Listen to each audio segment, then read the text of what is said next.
Batisi TV, Lone Rashapi, the Frank Motors, Kajaka Dekali Gabatamai, Junka Tata Motors, Halatko, Ni Shillong, Rinkat Bakanet Foodish, Ordar Mapi, Ninwan Ramani, Hakirdobying Jompi.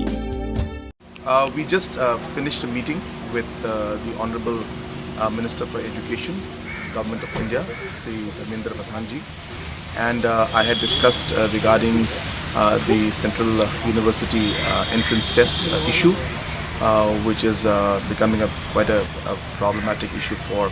a lot of our colleges which are affiliated to NEHU back in our state. And when I expressed the concerns of the different students and the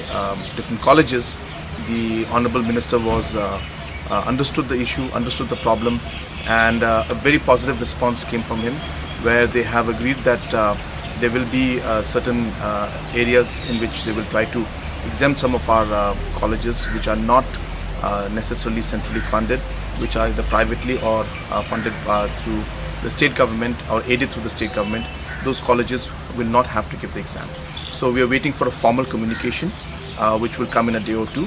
but a very positive response, and we are hopeful that most of our students who are studying or who plan to study in these colleges which are privately run or are affiliated or are funded or aided by the state government, they will not have to appear for this exam. And so again, I thank the Honorable Minister for his positive response, and we will wait for an official communication from them to ultimately inform everybody about it.